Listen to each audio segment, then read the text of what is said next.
हरे कृष्णा। आप सभी का हमारे YouTube चैनल पर हार्दिक स्वागत है। निर्जला एकादशी का व्रत जेठ मास के शुक्ल पक्ष की एकादशी तिथि को किया जाता है। हिंदू धर्म में एकादशी व्रत का मात्र धार्मिक महत्व ही नहीं है, यह व्रत मानसिक एवं शारीरिक स्वास्थ्य के नज़रिए से भी बहुत महत्वपूर्ण है। एकादशी का व्रत भगवान विष्णु की आराधना को समर्पित होता है। इस एकादशी का व्रत करके श्रद्धा और सामर्थ्य के अनुसार दान करना चाहिए। इस दिन विधि पूर्वक जल कलश का दान करने वाले को पूरे साल की एकादशी का फल मिलता है। इस प्रकार जो इस पवित्र एकादशी का व्रत करता है वह समस्त पापों से मुक्त हो जाता है। निर्जला एकादशी व्रत का पौराणिक कथा के अनुसार एक बार बहुभोज भीमसेन ने व्यास जी के मुख से प्रत्येक एकादशी को निराहार रहने का नियम सुना। विनम्र भाव से निवेदन किया कि महाराज, मुझसे कोई व्रत नहीं किया जाता है। दिन भर बड़ी तीव्र क्षुद्रा बनी ही रहती है, अतः आप कोई ऐसा उपाय बता दीजिए जिसके प्रभाव से जिससे सद्गति मिल जाए। तब व्यास जी ने कहा कि तुमसे वर्ष भर की संपूर्ण एकादशी नहीं हो सकती, तो केवल एक निर्जला कर लो, इससे साल भर की एकादशी करने के समान फल हो जाएगा। तभी भीम ने वैसा ही किया और स्वर्ग को गए। इसलिए यह एकादशी भीमसेन एकादशी के नाम से भी जानी जाती है। निर्जला एकादशी यह व्रत बिना जल ग्रहण किए और उपवास रखकर किया जाता है। इसलिए यह व्रत कठिन तप और साधना के समान महत्व रखता है। हिंदू पंचांग के अनुसार वृषभ और मिथुन संक्रांति के बीच शुक्ल पक्ष की एकादशी निर्जला एकादशी कहलाती है। इस व्रत को भीमसेन एकादशी यह पांडव एकादशी के नाम से भी जाना जाता है। पौराणिक मान्यता है कि 5 पांडवों में एक भीमसेन ने इस व्रत का पालन किया था और बैकुंठ को गए, इसलिए इसका नाम भीमसेन एकादशी भी हुआ। सिर्फ निर्जला एकादशी व्रत कर लेने से अधिक मास की 2 एकादशियों सहित साल की 25 एकादशी व्रत का फल मिलता है। जहाँ साल भर की अन्य एकादशी व्रत में आहार संयम का महत्व है, वहीं निर्जला एकादशी के दिन आहार के साथ ही जल का संयम भी जरूरी है। इस व्रत में जल ग्रहण नहीं किया जाता है, यानी निर्जल रहकर व्रत का पालन किया जाता है। यह व्रत मन को संयम सिखाता है और शरीर को नई ऊर्जा देता है। यह व्रत पुरुष और महिलाओं दोनों द्वारा किया जा सकता है। व्रत का विधान है कि दिन भर इन बातों का विशेष ध्यान रखें। पवित्रकरण के समय जल आचमन के अलावा अगले दिन सूर्य उदय तक पानी नहीं पिए। दिन भर कम बोले और हो सके तो मौन रहने की कोशिश करें। दिन भर ना सोएं, ब्रह्मचर्य का पालन करें, झूठ ना बोले, गुस्सा और विवाद ना करें। निर्जला एकादशी की व्रत कथा के अनुसार जब वेद व्यास ने पांडवों को 4 पुरुषार्थ धर्म, अर्थ, काम और मोक्ष देने वाले एकादशी व्रत का संकल्प कराया था, तब युधिष्ठिर ने कहा, जनार्दन, जेठ मास के शुक्ल पक्ष में जो एकादशी पड़ती हो, कृपया उसका वर्णन कीजिए।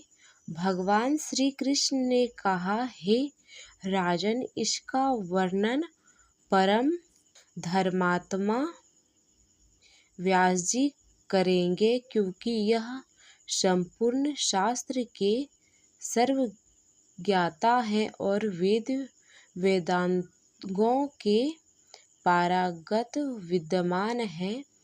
तब वेद व्यास जी कहने लगे, कृष्ण और शुक्ल पक्ष की एकादशी में अन्न खाना वर्जित है।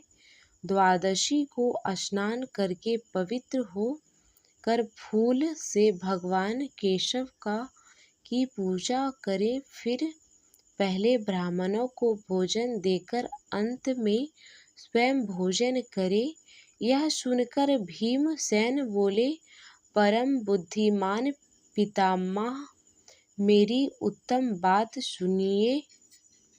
राजा युधिष्ठिर, माता कुंती, द्रौपदी, अर्जुन, नकुल और सहदेव यह एकादशी को भी कभी भोजन नहीं करते तथा मुझसे भी हमेशा यही कहते हैं कि भीमसेन, एकादशी को तुम भी ना खाया करो, परंतु मैं उन लोगों से यही कहता हूँ कि मुझसे भूख नहीं सही जाएगी।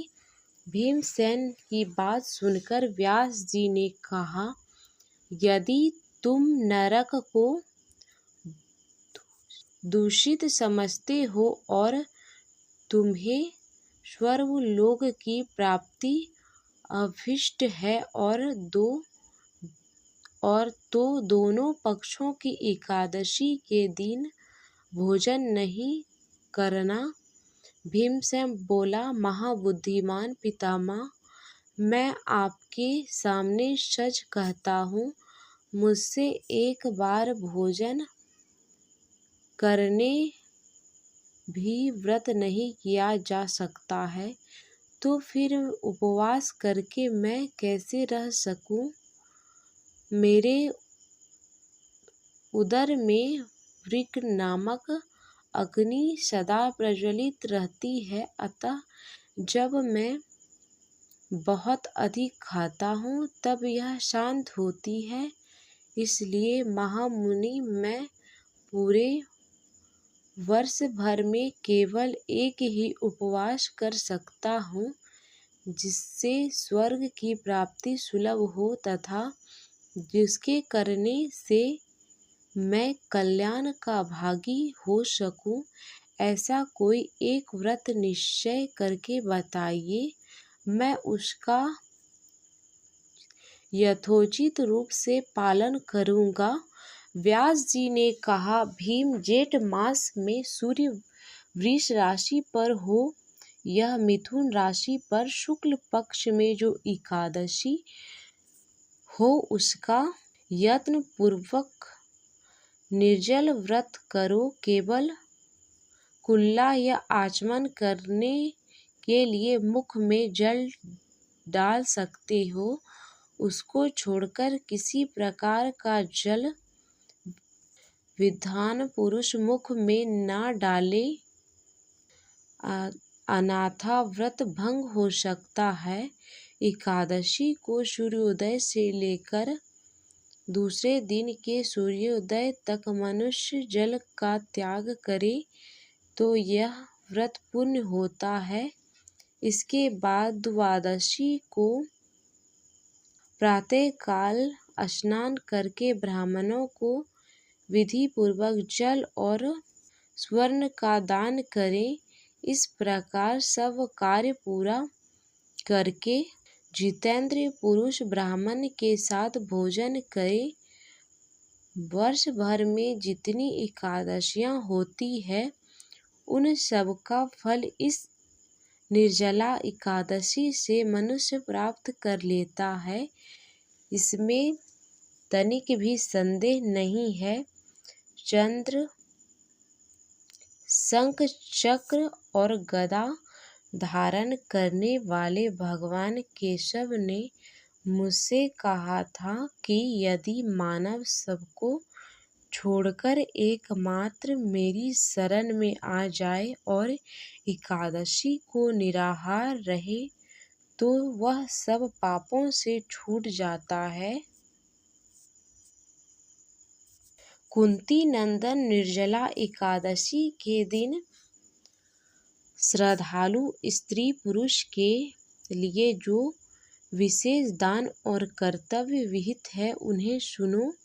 उस दिन जल में शयन करने वाले भगवान विष्णु का पूजन और जलमय धेनु यानी पानी में खड़ी गाय का दान करना चाहिए।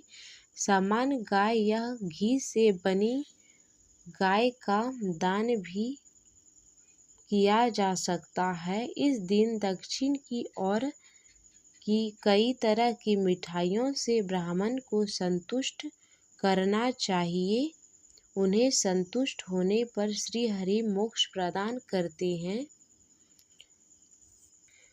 उन्होंने श्री हरि की पूजा और रात्रि में जागरण करते हुए इस निर्जला एकादशी का व्रत किया। उन्होंने अपने साथ ही बीती हुई 100 पीढ़ियों की और आने वाले 100 पीढ़ियों को भगवान वासुदेव के परम धाम में पहुंचा दिया। निर्जला एकादशी के दिन अन्न, वस्त्र, गौ, जल,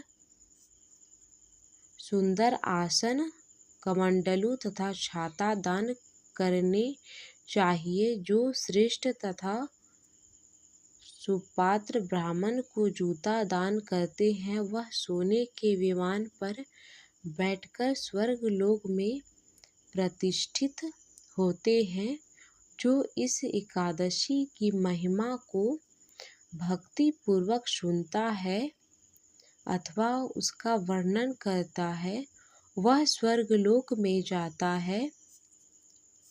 चतुर्दशी युक्त अमावस्या को सूर्य ग्रहण के समय श्रद्धा करके मनुष्य जिस फल को प्राप्त करता है वही फल इस कथा को सुनने से भी मिलता है। भीमसेन ने ज्येष्ठ मास में शुक्ल पक्ष की जो शुभ एकादशी होती है उसका निर्जल व्रत करना चाहा। उस दिन श्रेष्ठ ब्राह्मणों को शक्कर के साथ जल के घड़े दान करने चाहिए। ऐसा करने से मनुष्य भगवान विष्णु के समीप पहुंचकर आनंद का अनुभव करता है। इसके बाद द्वादशी को ब्राह्मण भोजन करने के बाद स्वयं भोजन करें। जो इस प्रकार पूर्ण रूप से पापनाशनी एकादशी का व्रत करता है वह सब पापों से मुक्त हो अंतमय पद को प्राप्त करता है। यह सुनकर भीमसेन ने भी इस शुभ एकादशी का व्रत कर दिया। तो ये थी निर्जला एकादशी व्रत की महत्व और संपूर्ण कथा। यदि आपको यह कथा अच्छी लगी हो तो मेरे चैनल को सब्सक्राइब करें और मेरे वीडियो को लाइक करें। धन्यवाद। हरे कृष्णा। आप सभी पर भगवान श्री हरि की कृपा सदैव आप पर और आपके पूरे परिवारजनों पर बनी रहे।